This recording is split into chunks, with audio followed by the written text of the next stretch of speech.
À ce moment-là, il y avait les coyotes qui hurlaient à la lune. C'est souvent ils jouaient le soir, le gars qui faisait ça. Oui, c'était comme vous, il se demandait ce qu'il faisait là, avec son harmonica, en plein désert, comme ça, entre deux voyages, avec tous les convois, avec toutes ces bêtes à mener, les chevaux qui essaient de se reposer, les coyotes encore qui hurlent à la lune. Son nom, c'était Pecos. Pecos Bill. Ah ah! Non? Ne dis rien. Je parlais des Indiens tout à l'heure. Pecos Bill. C'est une légende vivante, enfin à l'époque. Non, il avait tout fait. Bon. Tout a commencé dans le Texas, à l'est. C'était il y a bien longtemps, au moment des premiers pionniers. Et justement, la mère de Pecos Bill venait de la première ruée comme ça de chariots qui allait vers l'ouest. Il s'était arrêté au Texas après avoir bataillé dur contre les premiers Amérindiens qui étaient là. Avec 45 Indiens au moins, elle a semé la panique rien qu'avec son balai. Elle parle de conteur, parle de menteur. C'était une sacrée bonne femme, la mère de Pecos Bill. Elle a donné naissance à 16 autres gamins. Avant Pecos, lui c'était le petit dernier. 17e. 18e, on savait plus compter, il y en avait partout, dans tous les sens.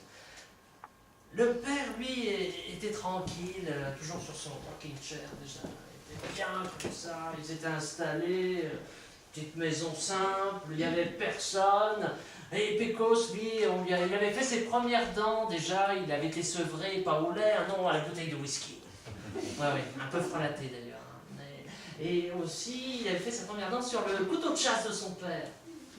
Et pendant que le petit, comme ça, à 3-4 ans, s'amusait à balancer les lynx qu'il croisait sur son chemin, comme ça, à batailler, et bien, le père, lui, qui était tranquillement regardé au loin, tout d'un coup, il voit « Ah, c'est qui ceux-là qui s'installe à 500 km de là ?» Mais il les voyait. Parle de menteur, parle de menteur. Ils étaient là-bas. « Hé, chérie, on va reprendre le chariot, là, il y a trop de monde. Il y a des voisins qui arrivent. » Ah, c'était comme ça, c'est tellement immense, on a toute la place pour soi en Amérique, alors bon, on dit on va plus loin. Et ils ont pris le chariot, ils sont allés loin, loin, ils ont traversé le fleuve Pecos. Et là, il y avait beaucoup de dos d'âne, et un vieux chariot sans suspension comme aujourd'hui, c'est pas facile, et tout d'un coup, le petit qui était là, oui, Pecos Bill, il s'appelait Bill déjà à l'époque avant, le petit Bill, il regardait comme ça. Il était sur son chariot pendant que les autres se chamaillaient, les grands et les petits qui se couraient là au milieu des affaires, et puis ils faisaient teinter toute la cacaillerie. Mais il était là à regarder l'horizon. Et soudain, oui, une pierre de trop, et oui, si, oui, à l'instant, comme un chien. D'ailleurs, il a rencontré une mère coyote à ce moment-là, et il y avait tellement de gosses, ils se sont jamais rendus compte qu'ils avaient perdu le gamin. Non, il essaie de nager, et il y a une mère coyote qui le rejoint, et ils nagent tous les deux, et il dit « C'est bien, ouais, c'est bien, continue, d'accord !» Et ils avancent ainsi jusqu'à la tanière des coyotes. Commence une nouvelle vie pour le petit Pecos Bill, parce que c'est comme ça qu'on l'appelle, de toute façon, il a été baptisé dans le Pecos, là, donc, près du fleuve, il s'amuse avec les coyotes, il hurle à la lune, il pourchasse les ours, et puis aussi les daims qui passent, il apprend à chasser, il vit nu, enfant sauvage, à traverser comme ça les chemins en compagnie de toute cette corde de coyotes. Il avait autant de plus qu'eux, il se grattait, il était bien, il se dormait au soleil, il disait pourquoi j'ai pas il était bien, quoi, il avait déjà bien grandi, c'était un beau jeune homme déjà, quand arrive un jour, 2 ours qui croisent sur son chemin, il avait faim, il était seul, il a attrapé un ours, l'autre, paf, ouais, tranquillement, et après il a arraché les bras et il mangeait ça cru, tranquille. Et alors qu'il mangeait cru, tranquille, comme ça, il avait les poils pleins à la bouche, et là, il y a un cow-boy sur son cheval. Oui, cataclop. Du Darkeuil, alors, cheval tranquille aussi, qui se donne.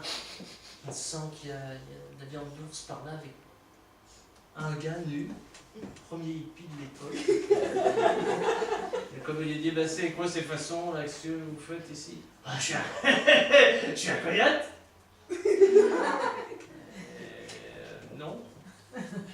Non? Vous êtes quoi, vous? Un cow-boy.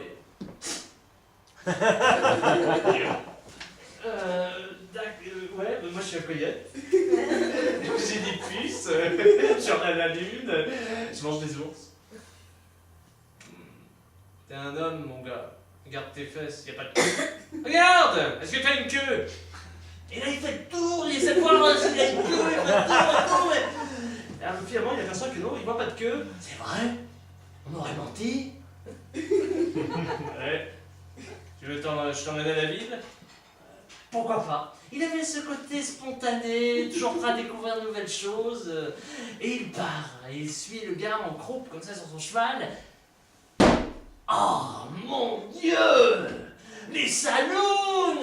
La ville! Une ville de joie au loin, qui sont belles et tout, au coin de là-bas, enfin bon. Et il est là, il a les lueurs dans les yeux, il apprend vite. Et déjà, il s'habille en cow-boy. Il avait vu que ça, c'était un bon habit qui lui irait. Et il commence sa vie de cow-boy. Il faut dire qu'il a tout fait. Un peu de travers, mais il a tout fait. Il a inventé le fusil à 6 coups. Le pistolet à 6 coups, c'est lui. Ouais, on dit que c'est Colt, mais non, pas il a piqué, c'est pas pareil. Il a commencé à inventer les meilleurs hold-up. Ouais, parce qu'il s'est trouvé des copains un peu de mauvaise vie, et il a arpenté le Texas en long, en large, comme ça, enfin surtout du côté de Pecos. Et il a créé, mais alors il a poursuivi les trains au loin. Il a tout fait, il a tout inventé dans le banditisme. Si bien qu'à la fin il s'ennuyait, parce qu'il avait oxy tous les autres bandits, quoi faire, quoi.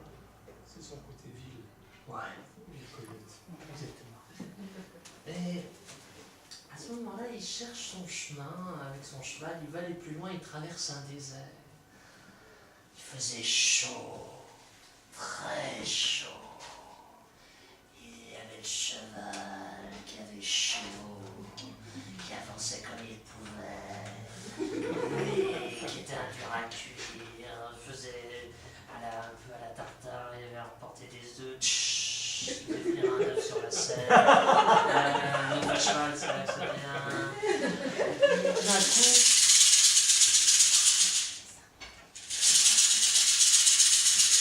un serpent a. Ah, ils ont bien appris la biologie. Et le serpent arrive. Il dit: oh, serpent, chouette. Il attrape le serpent. Allez, il descend du cheval. Ah, tu veux jouer, tu veux jouer. Oui, et il agite sa sonnette. Ouais, je vais jouer, j'ai un message pour toi. Tu vas voir, je vais te mordre. Mais t'as du mordant, vas-y, allez, je te laisse les chances, vas-y, je te laisse à l'avance. Et il se laisse mordre, 3 morsures. Pensez-vous. Ah, monsieur le Farian, lui, il est habitué. Et d'un coup, c'est bon, t'as fini? Ouais. Eh bien, hop, il attrape le serpent. Il le secoue comme un samedi. Et le serpent crache son venin, il n'en peut plus. Et à la fin, ça faisait une belle écharpe. Avec une. Et il s'en tombe l'écharpe, il continue. Le cheval, lui, s'est cassé une jambe au milieu. Il plongeait un peu de cheval, mais il est son compagnon. Et il marchait avec sa selle, ça sert toujours une selle. Déjà, on peut faire les œufs en plein désert. Il continue son chemin avec son écharpe de serpent qui était toujours pas remis, comme ça. Et tout d'un coup, il entend.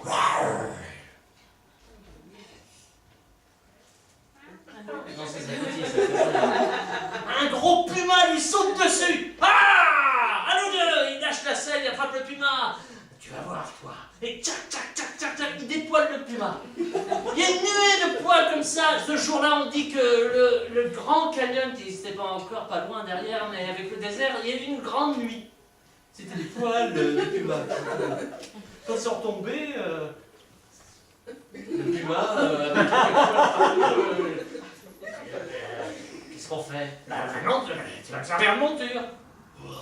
Et paf! Et il était là, chevauchant sur le puma, avec le serpent à sonnette. Wouhou! Et ça avertissait tout le monde. Ouais, poussez-vous de là!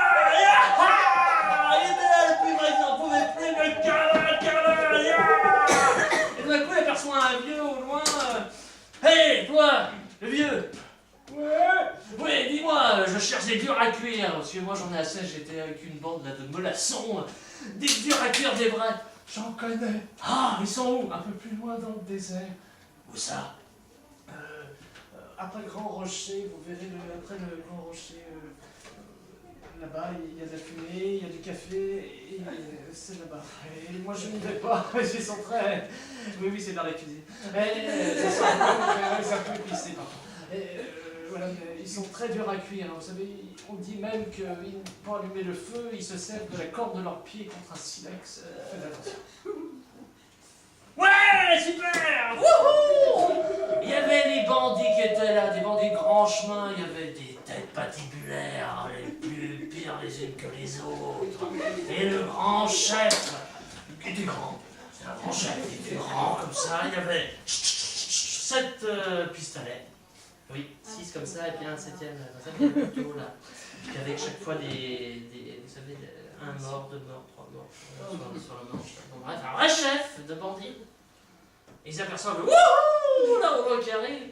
La nuit tombait, mais les étoiles étaient même chassées par le serpent, en même temps que toutes les autres bêtes qui étaient averties. Qu'est-ce que c'est que ça? Je sais pas, chef. Il arrive, freine du puma, descend, remet son écharpe de serpent. Ouais. Et du café? Ah! Il prend la cafetière brûlante. Et à manger? Et là, il y avait une grosse marmite avec du chili con carne, vous savez, bien épicé. Il prend les... Ah, et il se sèche la bouche avec une branche de cactus qui était là. Bon, il paraît qu'il y a des durs à cuire aussi. Ouais, chef. C'est moi. Et je te donne mon chapeau. C'est toi le chef maintenant. Et ils ont fait les 400 coups tous ensemble. Ouais, ils ont pas arrêté. Ah là là, mais ça c'est une autre histoire. Par contre, un jour, vous allez dire, mais il connaît que ça, Pecos Bill? Non. Non. Un jour, il a connu... Oui. Oh, oui. Il l'a vu un jour. Il venait en fait de creuser pour chercher. Il était parti, il avait aventurier, il avait cherché l'or, et il avait tellement creusé de partout qu'il a creusé le Grand Canyon. Par le montant. Et donc, après avoir creusé le Grand Canyon comme ça, il y avait de l'eau, il y a le Colorado qui passait comme ça, jolie couleur, avec le vert qui se rejoint avec le bleu, enfin bon, bref. Et tout d'un coup, il a aperçu. Elle était là, jolie, chevauchant. Ouais, elle s'amusait à chevaucher comme ça, avec sa petite robe en crinoline, vous savez, puis le panier, là. Wouhou! Elle était sur un énorme poisson-chat, parce que tout le monde le sait, les poissons-chats dans le Colorado, ou dans le Grand Canyon, ils sont énormes. Et donc, il chevauchait ce poisson-chat comme ça. Wouhou! Il l'a vu. Elle l'a aperçu, ce dur à cuire. Lui, il l'a regardé, sa robe dans le vent, le poisson-chat qui glissait sur le fleuve. Waouh! Ça brillait dans leurs yeux, le cœur fait boum, boum, boum. Et il l'a invité. Il l'a attrapé au lasso comme ça. Et là, ils ont fait alors les 400 coups de l'amour, on ne peut tout vous dire, mais un jour, par contre, lui, il avait entre-temps, ça c'est une autre histoire, mais il avait on va bientôt arrêter, vous allez voir, on va voyager. Et il faut vous dire qu'il avait un beau pur sang avec lui, un cheval sauvage. Il a mis au moins une bonne journée à le mater, il était le seul à l'avoir maté. Faiseur de veuve, on l'appelait. Parce que chaque fois qu'il y a un gars qui essayait de le débourrer, il finissait dans la tombe. Mais pas lui, il s'est fait faiseur de veuve, tranquille, rodéo toute la journée, à la fin faiseur de veuve, n'en pouvait plus. Donc il était maté tranquillement et il a présenté Suzy qui voulait absolument grimper sur le faiseur de veuve. Mais il faut vous dire que Suzy avait un surnom. Suzy Pied Léger. Elle était toute légère. On lui soufflait dessus, elle faisait... Alors c'était bien pour attraper au lasso, tout ça, mais quand elle a voulu monter sur faiseur de veuve, elle dit fais attention, hein. Moi je veux pas que tu montes là-dessus. Allez, juste une fois. Allez, vas-y. peine elle grimpe sur Faiseur de Veuve qu'il supportait seulement la présence de Picosbille. Faiseur de Veuve se met à ruer, ruer, ruer encore et encore, si bien qu'à la fin, whoosh, elle a lâché prise, c'est envolé. Et puis avec sa robe, ça faisait parachute. Le problème, c'est que comme elle était légère et puis qu'il y avait l'arceau, ça faisait rebond. Donc je prends. Suzy! Non! On est laissé toujours le drapeau, la soirée trop tard! Je prends. Il a poursuivi toute une journée, peut-être même 3 jours. Après, on dit qu'à la fin, elle est peut-être partie dans la lune. D'autres disent qu'il a voulu écourter ses souffrances parce qu'il commençait à avoir faim et autres, et il lui aurait tiré une balle. On ne sait pas, ça, je ne peux pas vous dire. Mais on se discute encore sur ce cas. Oui, parole de Cotin, parole de... Et, si bien qu'à la fin, un jour, il a mené toute une vie comme ça d'aventure, je vais écourter quand même, mais un jour, il a rencontré un gars. Oui, c'était un gars qui, lui, venait de rencontrer un esclave. Oui, et ils avaient causé ensemble. Et il lui avait raconté une histoire. Vous entendez cette histoire? Oui. On est un peu bien tout seul. Cet homme avait la peau noire. Il venait de la lointaine Afrique. Oui. Et il voulait raconter à tout le monde, oui, ça, cette histoire qui se transmettait depuis plusieurs années, de bouche en bouche, d'oreille à oreille, depuis tout comme ça, les contrées où il y avait de l'esclavage, car c'était encore l'époque. Et il a dit, tu sais, en Afrique, il y a des hommes et des femmes qui avaient de grands pouvoirs. Ils avaient le pouvoir de voler, de marcher dans le ciel. Et un jour, parmi ces tribus qui savaient marcher, voler dans le ciel, sauter plus haut que toutes les montagnes, ils ont été attrapés comme les autres. Ils n'ont pas pu prendre leurs ailes avec eux. Ils ont oublié, dès que le parfum de l'Afrique s'est éloigné, dès que la terre s'est éloignée, quand ils étaient dans les fonds des bateaux, en fond cale, entassés les uns contre les autres, souffrant de la faim, de la chaleur, sentant les corps moribonds aux alentours, dans ce long voyage où ils ne savaient pas où ils allaient sinon vers l'enfer. Ils ont tout oublié. Tout. Même les formules magiques. Il y avait une de ces tribus qui était arrivée chez celui qu'on appelle le maître. Ils étaient dans les champs de coton. Il faisait chaud. Mais une autre chaleur, celle de la souffrance et de la servitude en plus. Ils essayaient de travailler dans les champs.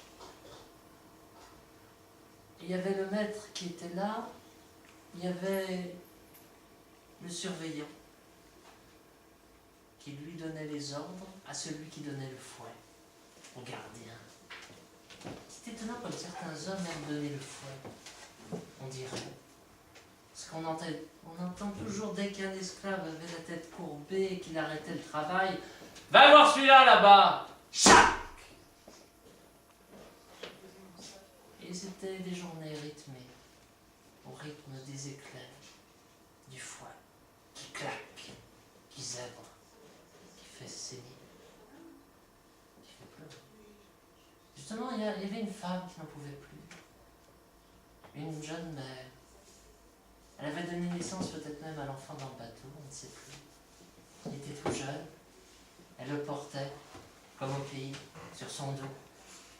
Elle essayait de le calmer, tout en travaillant sous la chaleur écrasante. Elle ne voyait rien tellement elle avait la sueur qui coulait. Et l'enfant qui n'arrivait pas à dormir a commencé à geindre, à pleurer. Elle dit non, non, chut, chut, faut pas, allons. Mais déjà il pleure à chaudes larmes, et déjà le surveillant dit celle-là là-bas, chlac. Et déjà la peau saigne. L'enfant pleure. Et la mère appelle le vieillard qui n'était pas très loin, juste de l'autre côté, de la deuxième rangée. Père, père, il faut que je m'en aille. C'est pas possible. Il faut que je parte. Bientôt, bientôt, bientôt. Mais il pleut encore. Chac! Père, c'est pas possible. Allons. Attends qu'il s'en aille. Bien. Et l'homme prononce les paroles oubliées. Couli, couli, yabi, babicante, couliba, couliba, couliba, couliabi, babicante. Et aussitôt, la jeune fille se sent elle aussi légère. Elle sent qu'elle marche, mais dans le vide. Petit à petit, l'homme répète les paroles, lance ses mains hautes vers sa fille, et elle se sent légère. Elle, déjà comme une plume, suit la brise, qui est si faible pourtant ce jour-là, sous ce soleil torride. Et elle s'envole. Déjà, elle commence à voir que des points blancs de coton, et les hommes noirs en dessous, et les hommes aux chemises grises qui sont là. Et le claquement qui essaie de l'attraper, là, du fouet, mais en vain. Et elle s'envole. Affolement général. Mais c'est quoi ça? C'est quoi cette magie? C'est qui? Comment? C'est pas possible. Vous avez vu? Oui. Peut-être que c'était une hallucination. En tout cas, elle n'était plus là. Mais le lendemain, le fouet était toujours présent. Il claquait toujours de plus en plus fort. Le peuple n'en pouvait plus. Tous ces hommes et ces femmes n'en pouvaient plus. Et le vieil homme les regardait, il y en a un. Dès qu'il y en a qui tombaient, que le fouet frappait, le surveillant essayait de dire « Celui-là !» Qu'à peine celui-là entendait les paroles. « Couliba, couliba, couliabi, babé kante, couliba, couliba, couliabi, babé. » Babé kante. Oui, babé. Couliba, couliba, couliba, babé, babé. Oui, couliba, couliba. Oui, voilà, et c'est arrivé comme ça, un petit peu par-ci, par-là, et tout d'un coup, les hommes, les femmes s'élevaient comme ça, aussi légers qu'une fleur de coton, mais sauf qu'elle ne tombe pas, ils s'envolaient, rejoignaient les nuages petit à petit, et l'autre essayait de les poursuivre, les attraper avec son fouet, et l'autre derrière aussi, mais rien à faire. Mais c'est quoi tout ça, c'est quoi? C'est le vieux, il est encore là, attrapez-le, dit le maître, attrapez le vieux! Oui, attrapez le vieux! Ouais, ça s'entendait loin. Et ils essaient de tous se ruer sur le vieillard, mais... Couliba, couliba, babé kante, couliabi, couliba, couliba, babé, babé, babé. Mais déjà, il était haut, ils étaient là, j'ai attrapé, mais rien. Et ils s'envolent, ils étaient tous là, ombre noire dans le ciel bleu, sous le soleil ardent, et déjà les yeux des hommes n'arrivaient pas à les suivre. Ils partaient loin vers le pays de la liberté. On ne les a jamais revus, à part quelques mouettes qu'ils ont croisées. Et c'est ce que racontait l'homme, qu'il avait entendu de sa grand-mère, qui disait « faut croire, la liberté, un jour le pays sera de la liberté ». Et c'est pour ça qu'il avait besoin de la raconter, cette histoire. On croit. Mais moi je suis en liberté, je suis Pecos Bill, c'est quoi ce qu'il me raconte celui-là? Je fais ce que je veux. C'est joli, mais bon, je m'en fous. Il a continué sa vie, Pecos Bill, et il l'a raconté aussi dans son coin, comme il a pu, entre deux exploits de Pecos, quoi, Bill. Et il faut vous dire que Pecos Bill, quand même, a eu une fin étrange. On dit deux choses. C'est que peut-être Pecos Bill était un peu trop porté sur la bibine et qu'il s'était mis à la strychnine. Ouais. Est-ce que c'était pour la rime ou est-ce que c'était pour enrichir un peu le cocktail? En tout cas, c'est peut-être pour ça qu'un jour il tombait raide. Mais d'autres disent qu'un jour, au moment où la modernité, la mode arrive de partout, un pied tendre dans la ville où vivait dans le Texas, qui n'était plus si perdu que ça, Pecosville, il voit arriver ce gars habillé en cow-boy d'opérette, un cow-boy chic. Et il dit, t'as eu ça où toi? C'est mon habit de cow-boy. Et il s'est mis à rire, mais alors à rire en voyant le gars que... Il sera peut-être mort de rire. À vous de choisir. Et ça, c'est une autre histoire.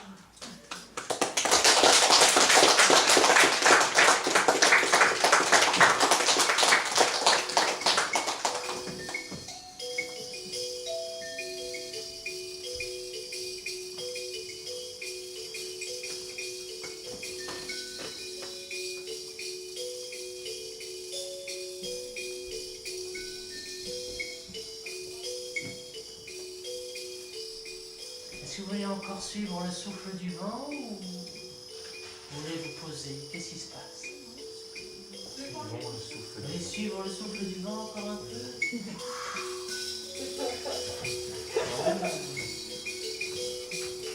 Bon, on va quitter l'Amérique quand même. Et si on allait en Asie? Et si on allait en Asie?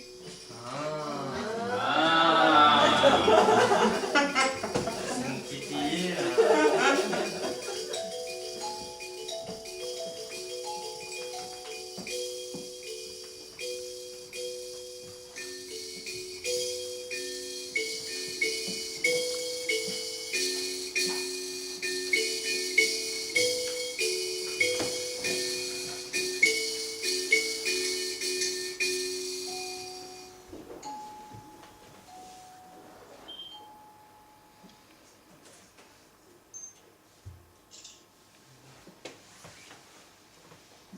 Pas facile d'avoir un éclair de génie ou une histoire qui vienne aussi vite.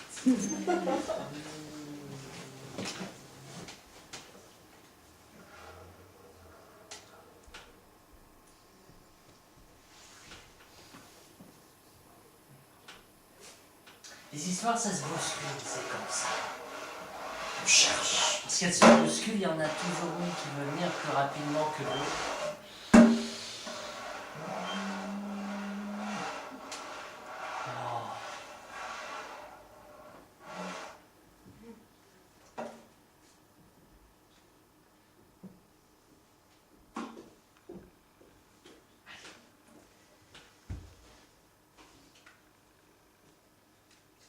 Est-ce que vous voulez vous réveiller un peu avec cette histoire et participer beaucoup, ou alors est-ce que vous voulez une histoire qui vous emporte tranquillement? Parce que je suis encore tétillé. J'hésite là entre deux choses. C'est une histoire, c'est une grande collaboration sur Gélis, très Interactif.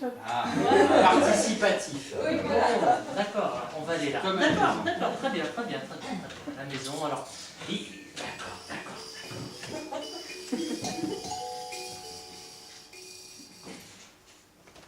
Alors je vous emmène à Nagoya. Parce qu'à Nagoya, c'est une ville où on aime bien rire. Oui, ça c'est vrai, hein, j'en suis revenu encore l'année dernière, mais je me souviens, ils aiment ça. C'est le feu parfois. Et il y avait justement une histoire que les gens aiment bien se raconter, parce que à Nagoya, autrefois, vivait un riche marchand.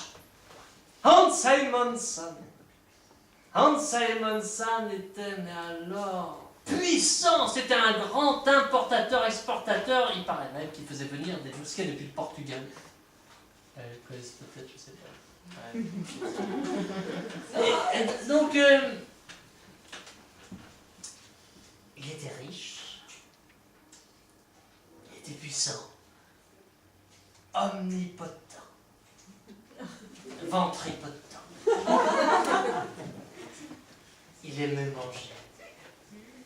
Il faisait la taille de 10 humains. Et il mangeait comme 20. Par le compteur, par le... Ouais. Et tous les soirs, il était installé devant un grand banquet. Et pour lui. Et sur ce grand banquet, il y avait les mets les plus rares. Il y avait les udon venus d'Osaka. Il y avait les takoyaki. Il y y avait aussi venu de Kobe le bœuf qui me sert la bière, comme ça. Et il y avait aussi la tempura de légumes, de poissons, et puis à côté, il y avait, autant entre le populaire et le raffiné, il y avait à la fin le dessert de mochi venu de Kyoto, cette ville délicieusement raffinée, aussi raffinée que ces petits mochi à la pâte de haricots rouges. Et il finissait le tout par un grand bol de saké chaud et sucré. Oh, ce bol. Il n'allait pas se coucher sans avoir bu tout son bol, un grand sakazuki, un énorme bol. Non, il ne se contentait pas d'une petite coupe de saké. Déjà? Non. Non. Lui, tous les soirs, il prenait un grand bol de saké chaud et sucré.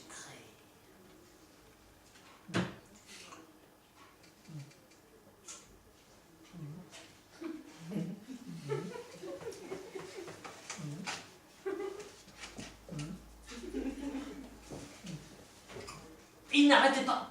Sauf que ce jour-là, alors qu'il était en train de boire, il y avait une mouche qui passait par là, tranquille, comme toutes les mouches.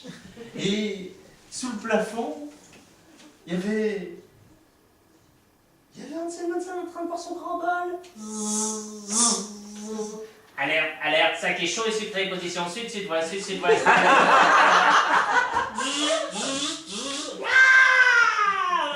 Plongez en piquet. La mouche arrive dans ce grand bain improvisé.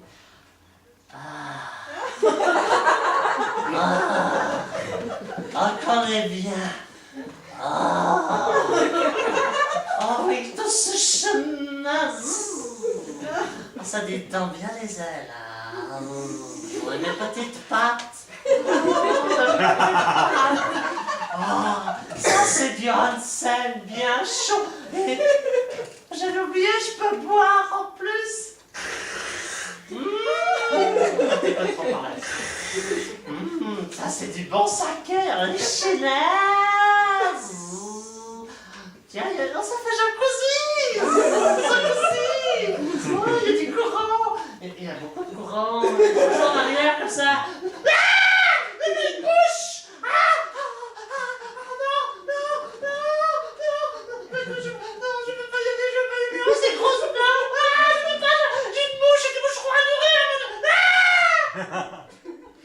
Dans le saké. Et puis elle a suivi le saké dans le gosier, et puis dans le ventre d'Ansel Manson.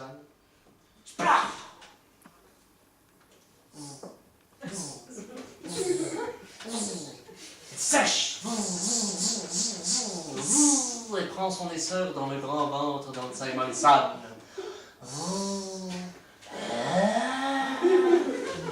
Ok, c'est beau. Aussi grand que Tante Daijin. Wow. Il n'y a pas Bouddha. Et elle continue son chemin et toute la nuit, il y en a un qui essaie de dormir. Ansel Manson. Il se couche d'un côté de l'autre, il bouge sur son futon à gauche, à droite. Viguier. Ah, il y en tous aussi. Si bien que le lendemain matin, amenez-moi chez Holly-san, vite, Holly-san. Konnichiwa. Genki desu ka? Excusez-moi, docteur, ça ne va pas du tout. J'essaie de dormir toute la nuit, j'avalais une... Ah voilà, merci. J'avalais une mouche, et elle bourdonne, elle n'arrête pas de bourdonner, j'en deviens fou. Aidez-moi, docteur. Aidez-nous. Oh, t'as souhaité. Des œufs de caille. Ça fait 2 fois qu'on me dit ça. J'en ai plus, j'ai tout mangé hier, avant-hier. Non, alors, vous avez pas autre chose? L'homme sourit, un beau docteur, là, franc, honnête. Les œufs de caille, ça lui plaît pas.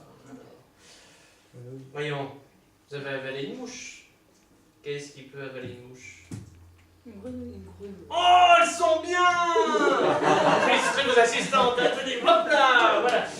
Allez me chercher une grenouille. Alors, il y en a une, tiens, elle était là, tranquille. Elle était bien, elle était sur sa feuille de lotus, dans les temps du jardin d'Ansa et Monsan. Elle était la grenouille tranquille. Oh, elle attendait les libellules. Ce n'est pas les libellules. Bon, des hommes sont arrivés. Oui, ils ont bougé pour la photo. Et tout d'un coup, ils attrapent la grenouille et la posent au Monsa et Monsan. Oh, elle est belle! Ça, c'est de la grenouille. C'est bien, c'est bien. Konnichiwa! Et hop, il avale d'un coup. La grenouille. Wouah! Elle arrive dans le ventre d'Ansa et Monsa. Quand elle se sort de la bile stomacale. Point, point, point. Elle explore. Point, point, point. Point, point.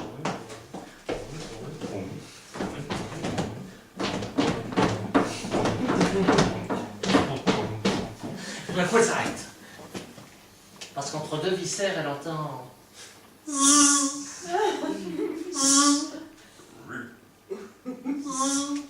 Aussitôt prédatrice, le batracien se prépare, prend sa pause méditative, elle est zen, elle est grenouille.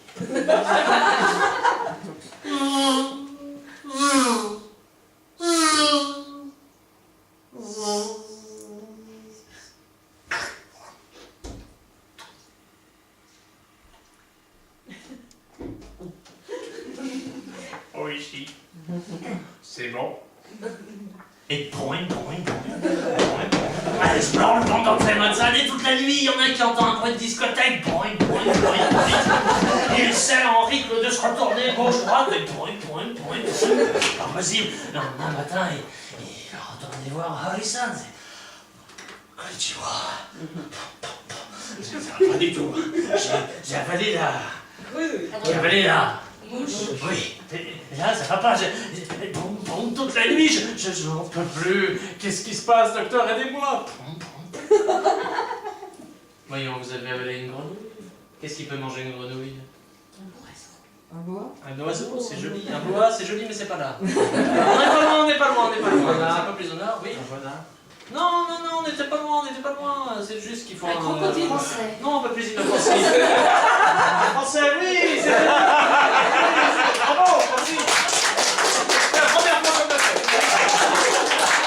Mais les Français, on n'est pas encore. Non, un Français plus tard. Mais c'est à retenir.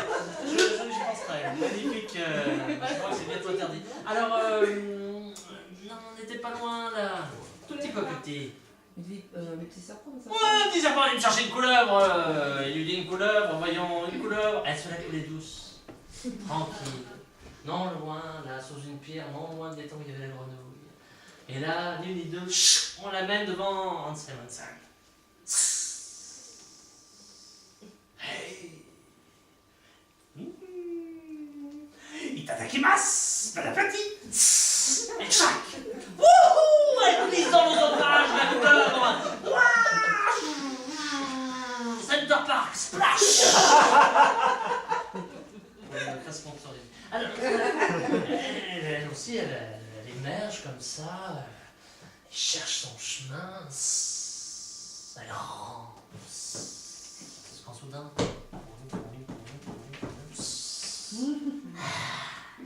la grenouille s'approche, point.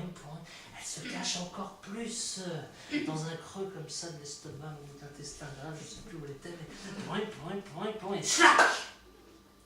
Elle attrape la grenouille, l'avale, la digère, dort et glisse toute la nuit dans les viscères, dans le ventre d'Ansa et Monsan qui désespérément se retourne à gauche, à droite, Miguel. À la fin, avec des mâles sous les yeux, il se fait transporter chez Horesan. Horesan, pourquoi pas.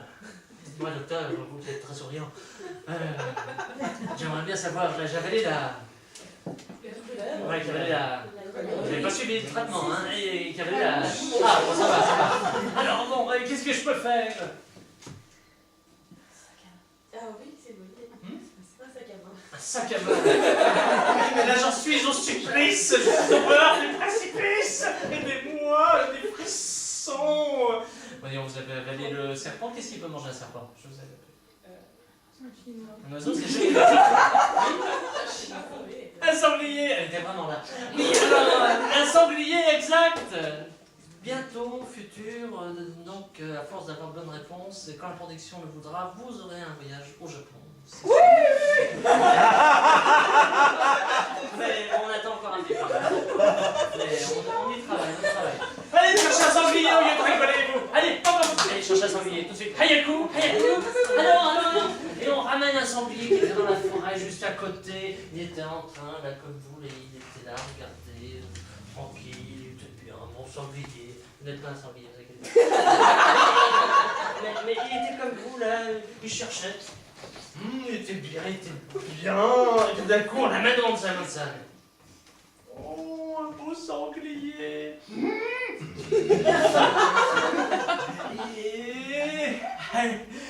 As-tu m'acheter? Enchanté, sanglier. Et déjà, il voit la grosse bouche de Simon San et plus rien. Il gobait de sanglier. Parle de compteur, parle de... Sanglier. Fait trembler tout le ventre. On sent un remous de gélatine de partout. Et il cherche lui aussi.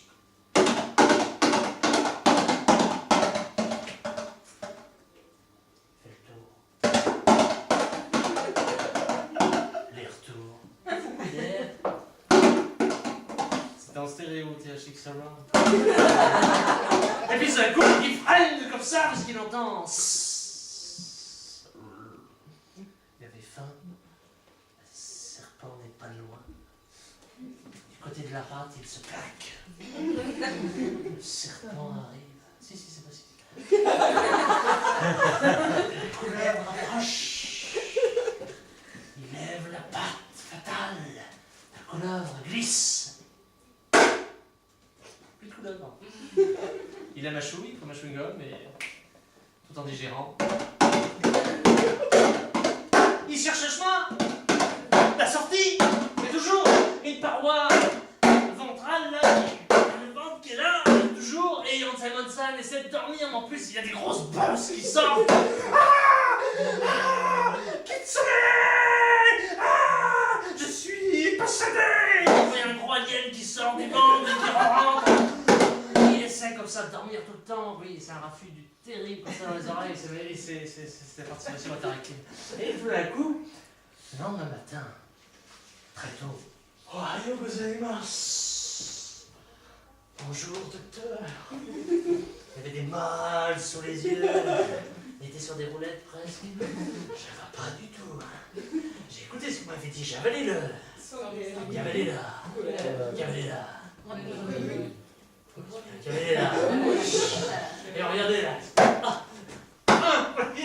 Regardez, j'ai des échymoses internes. J'ai pris des hémorragies là, je ne sais pas, aidez-moi. Votre assistante rit de moi en plus. Vous n'aurez pas d'homme. Comment? Voyons. Qu'est-ce qui peut tuer un sanglier? Un concombre. Mais je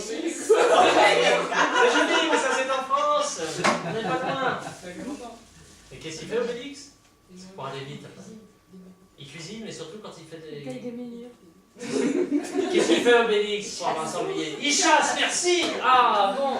Allez chercher un chasseur. C'est content, un chasseur. Et il y avait un chasseur qui était en train d'essayer un des derniers mousquets, dernier clé comme ça, fusil à mèche et tout, venu du Portugal, apporté par Simon San. Et il se fait donc transporter comme ça jusque chez Simon San. Ah, konnichiwa. Konnichiwa. ましてそれよろしくお願いいたします。こちらこそよろしくお願いします。Qu'est-ce que vous voulez? Rien, vous mangez, hein? Là! Il le mange!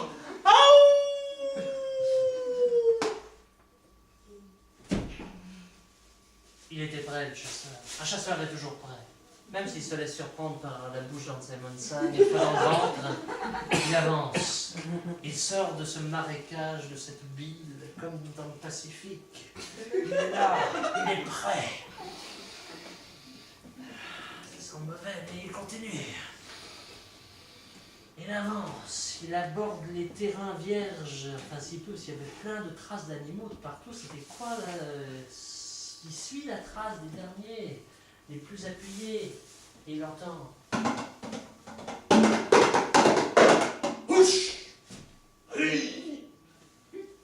La bête revient.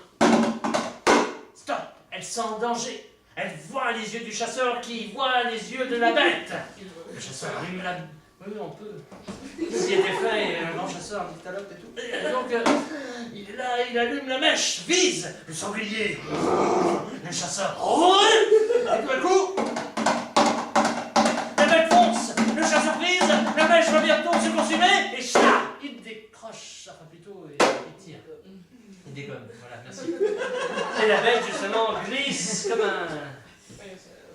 un pneu, des trucs, quoi, c'est de la gomme.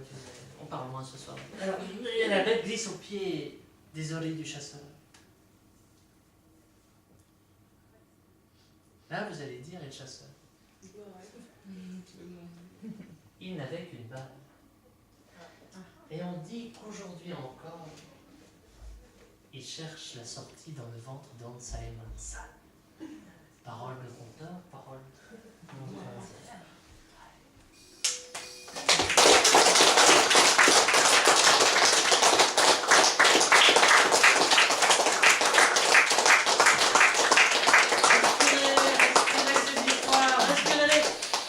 Respirez avant qu'elle ne parte avec le vent du soir. Voilà, le premier ou la première qui aura respiré ira un jour au paradis. Parole de conteur, parole de conteur. Merci pour vos oreilles, merci pour cette jolie soirée, merci pour vos rêves, merci pour votre écoute. Merci d'être venu d'Arcueil.